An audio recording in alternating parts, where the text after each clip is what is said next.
Hello, everyone, and welcome back to my opinion. And today I'll be talking about a team that's surprised me in how far they've got in this tournament and, how they kind of turned it around from a very, poor loss against Kings 11 in a game that they really should have won easily. And that's the Sunrisers Hyderabad. So the Sunrisers are out of IPL 2020 as they've been beaten by the Delhi Capitals today in Qualifier 2, meaning that the finals this year will be a Delhi versus Mumbai contest. Now, this was the end of an admirable run by the Sunrisers Hyderabad, winning their last four games on the trot after that loss against the Kings 11. And they beat the three other teams that had qualified along with them for the playoffs, and those three teams being RCB, Delhi, and Mumbai. And I think that the thing with this game was that you saw in the other four wins that the top order has stepped up. And even though they've lost 4 wickets on 2 of those occasions, the middle order batsmen haven't really batted enough, or they've got out early, and so they haven't really had time to, or they haven't been able to apply their skills. And I mean that. So they scored 219 for 2 against the Delhi Capitals. They also lost only 4 wickets against RCB when they chased down that low total in Sharjah. They had a 10-wicket win against the Mumbai Indians, and they only lost 4 wickets against RCB in the eliminator, where I think it was Williamson and Holder finishing the game off, and these are 2 very able batsmen. So I guess that this wasn't really testing the other inexperienced players. And so SRH were never a team that could chase down big totals, especially since 2018, unless the top order really put their hand up. And I mean, 189 for 3 in the first innings after 20 overs, it was already kind of out of the SRH script, as they would kind of have been banking on a very economical bowling performance, limiting the opposition to, even if it was 160, and then the top order really taking responsibility and getting the team over the line. But it wasn't that. It was 189 for 3, and I think that Delhi kind of got control in the game, because ever since the opening partnership where Marcus Jonas and Shikhar Dhawan were hitting the Delhi bowlers around, the Sunrisers bowlers around, and it just threw Sunrisers off guard a little bit. And you saw that it kind of showed in the field, as there were quite a few drop catches, and there were actually a few simple catches dropped. I mean, especially I can see one simple catch was dropped where Rashid Khan dropped. I can't remember who it was, but you could just tell that Shahbaz Nadeem also did a misfield and also got smashed around, where it just completely looked out of sorts for SRH in the field. And despite the fact that they managed to pull it back a little bit, 189 for 3 in Abu Dhabi is not the ideal score that you'd want to be going into chase. And so SRH came out to bat, and David Warner got early due to an excellent delivery by Kahisa Rabada. And you kind of thought that, I think that Delhi really got the more. I mean, they already had belief, but I think that removing David Warner in a Sunrisers Hyderabad chase just throws them off completely. I mean, he is their man to just carry them forward and win them games. And you've seen how consistent he's been in the IPL. He's been probably the most consistent player ever in the IPL. And him getting out cheaply kind of just already dented the SRH chase, and they still try to play positively from there. Priyam Garg opened the batting, and he hit 2 sixes, one off Ashwin and one off Nokia. And Manish Pandey was also playing very well, attacking the bowlers. But both of them got out, and SRH were 44 for 3 after 5 overs. And again, this was not very ideal for them, as this meant that the middle order would have to bat longer, which is something that they hadn't won their 4 games prior by doing. Their 4 games prior was the top order taking responsibility. And so I think they still gave a good fist of it. I mean, Holder got out for 11 where, I mean, the scoring rate was increasing and he played a bit of a shot where he was in two minds. I think that if he had really committed to the shot, he may have even hit it for 6, but he got out of Akshar Patel and it was Williamson who had to really bat deep. And I think he had some very excellent help from Abdul Samad, who... The thing is that SRH, I talked about in my previous video that SRH haven't really found this finisher. But however, Abdul Samad in the first game, the first like matchup of SRH versus Delhi in this tournament, Abdul Samad hit a 6 with a straight bat of Anrik Nokia over a nearly mid-wicket, kind of a wideish long-on region. And he also hit 6s straight down the ground of Jasprit Bumrah. Then he was a little quiet because he didn't really get the opportunities, and also he had, he wasn't exactly getting big scores. But then now we've seen again against Delhi that you saw how he was hitting 6s off Noki. That shot when he kind of swiveled and pulled the ball for 6. I mean, I thought that was the shot of his innings. And I think that with what we've seen how SRH have tried to persist with Vijay Shankar, and he hasn't really given them the results that they would have wanted to. And it's just that I think that with this attacking young player, I think that they have found that a potential finisher.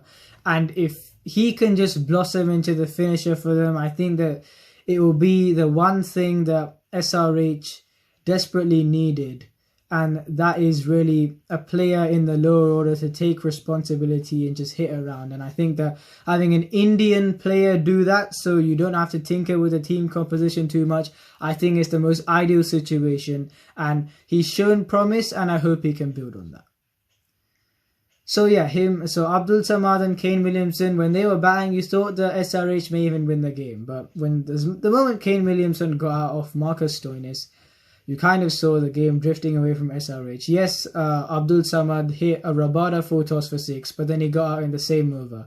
An over where Rabada picked 3 wickets and finished with 4 for 29 in his 4 overs. And SRH, in the end, they were 17 runs short, but I think that they did give a good fist of it. And even David Warner said that no one gave them a chance, and to be fair, I wasn't giving them a chance either after that Kings 11 game, and yet they won 4 in the bounce and they got to this position, and I would have really wanted to see them go all the way and win the competition, but it is what it is. And I think that this final, the 2 most deserving teams have, it's a contest between the 2 most deserving teams.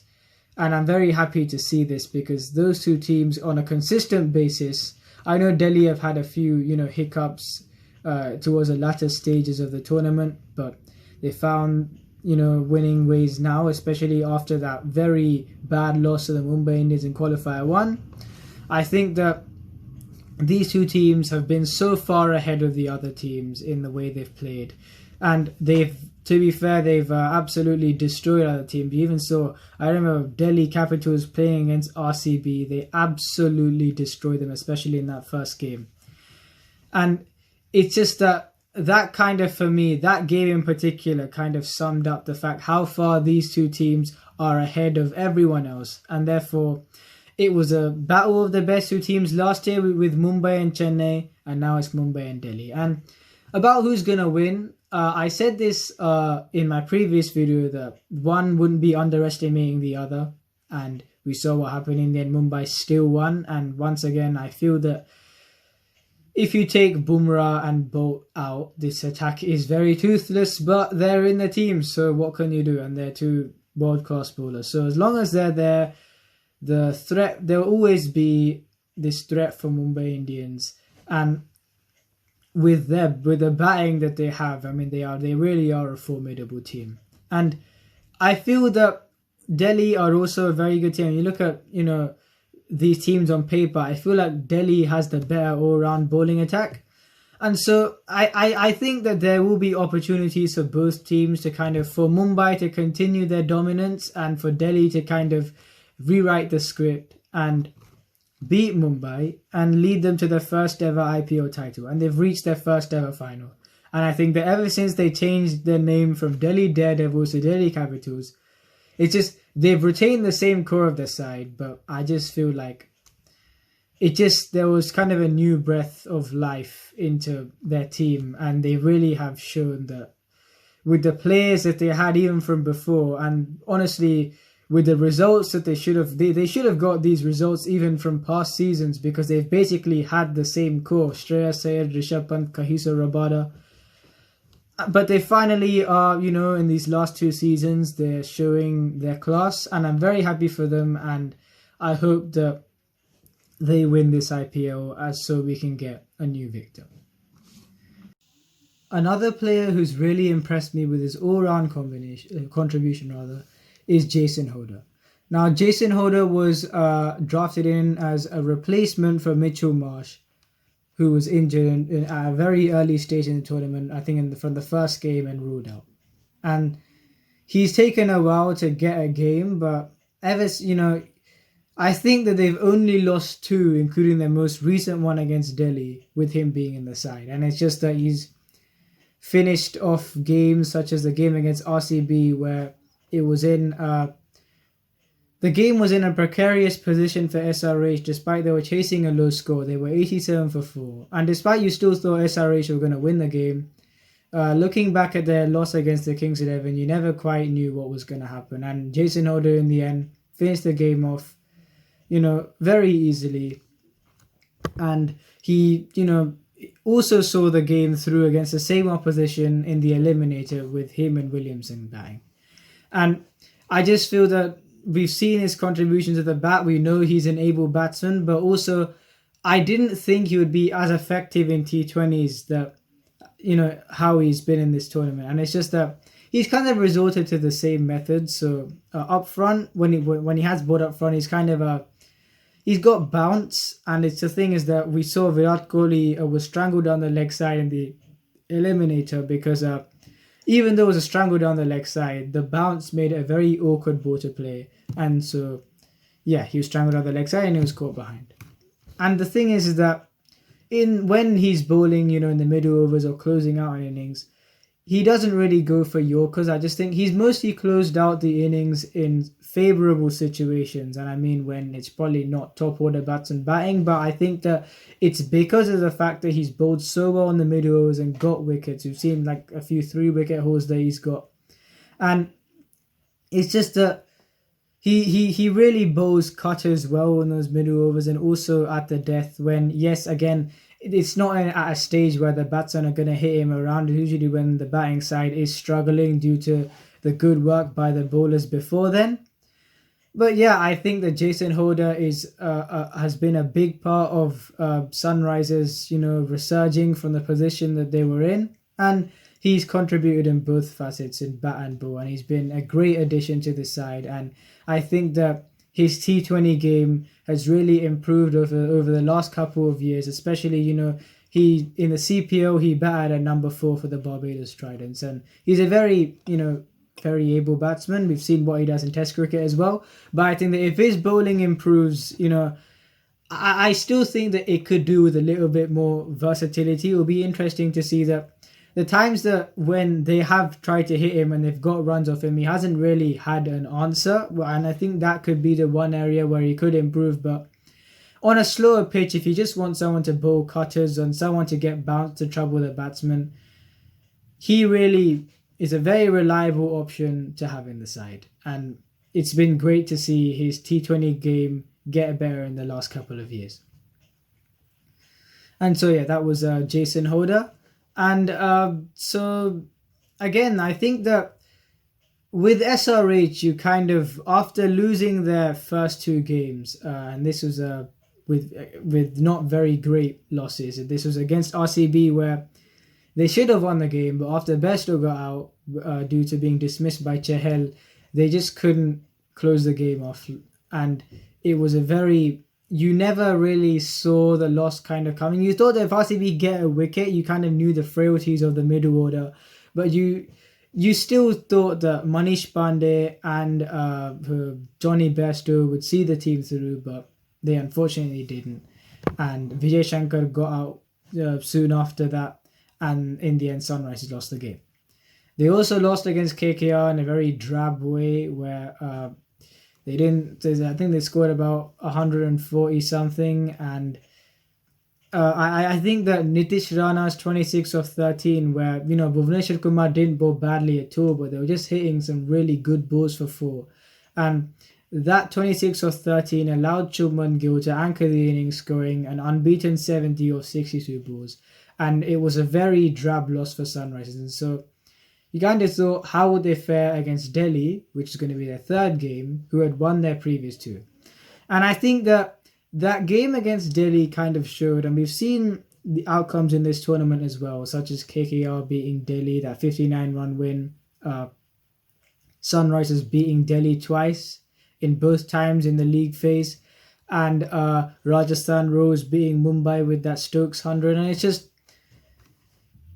it was very pleasant to see that, despite the form of these teams that I talked about, RR and SRH, they still gave performances that in the end they managed to beat these top teams such as Delhi and Mumbai. And it's just that SRH beat Delhi in a very good way. They kind of struggled with the bat a little bit, but they got a decent score on that surface, and Abu Dhabi was a much harder surface to bat on at the start of the tournament than towards the end of the tournament. And so they still got a decent score for that kind of surface.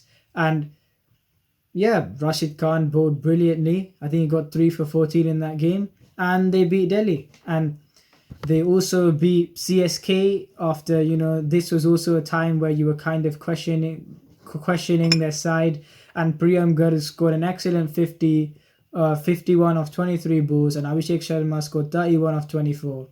And especially after a position where Sunrisers were only 60 odd in 10 overs, they got to a competitive total, and CSK lost that game. So I think the Sunrisers throughout this season, they've provided answers on a lot of occasions, and at the same time they've looked very unconvincing and kind of been out-muscled, especially in the game in Sharjah against the Mumbai Indians, where Mumbai Indians scored 200 and SRH only managed 174. I just think that they were sometimes the quality was kind of, the other teams just out-muscled them in terms of quality.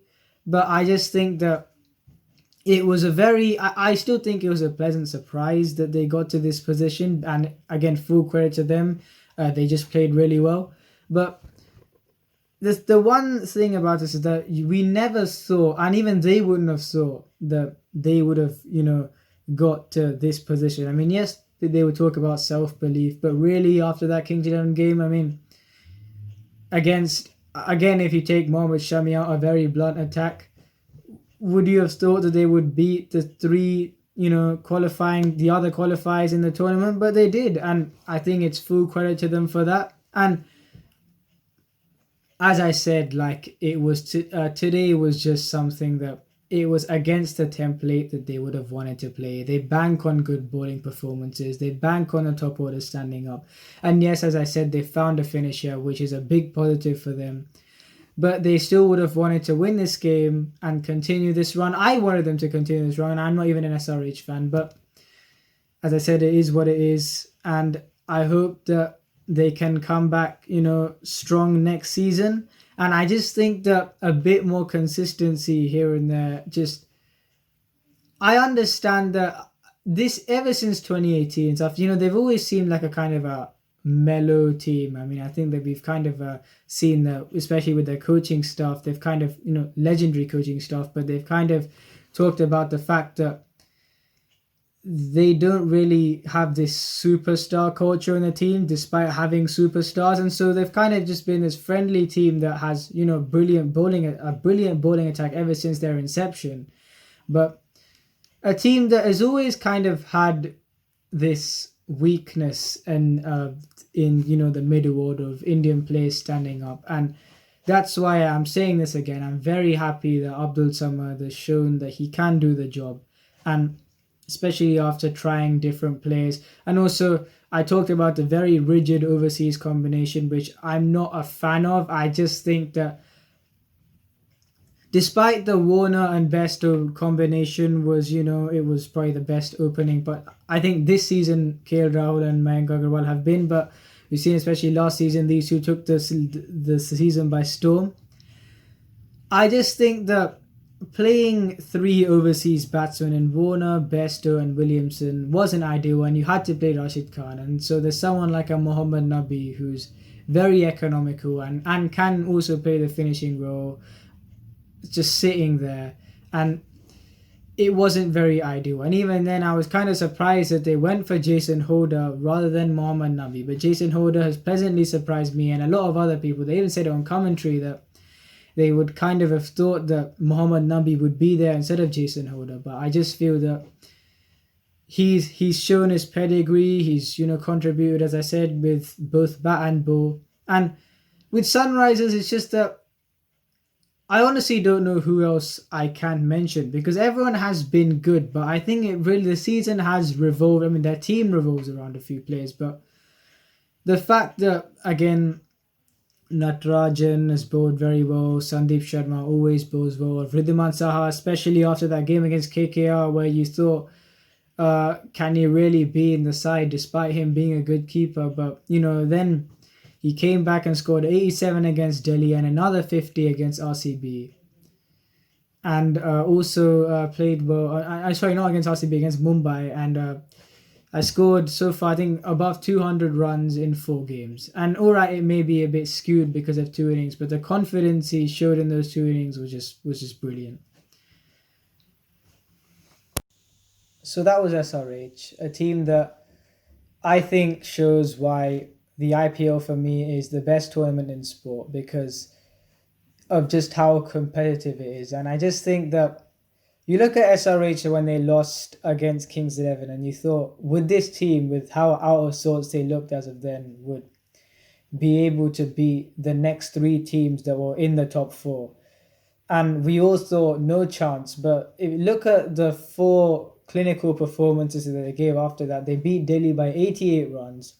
They destroyed RCB in that game in Sharjah. They smashed Mumbai Indians by 10 wickets and they absolutely outclassed RCB in the eliminator. And they still gave a pretty good fight in this match, in their batting innings, considering that, David Warner was, he got out early. And for this team, David Warner getting out early, especially for kind of, as a collective batting effort, this team's kind of unfortunately a say your prayers kind of team. You're never quite sure what the others will do, despite the fact that they are good players. And so, yeah, I just feel that now they've found a potential finisher in Abdul Samad. Who knows?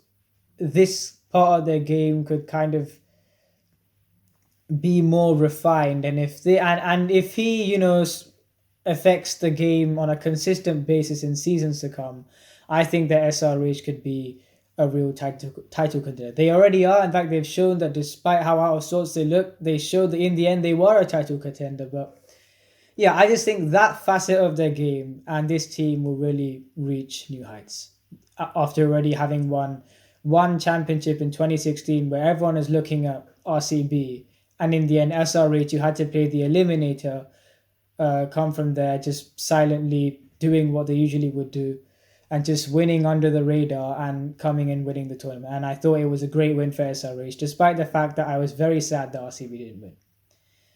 So yeah, that was SRH. And if you enjoy this video, please like and subscribe. And please share this video with your friends. And remember, this is my opinion. What's yours?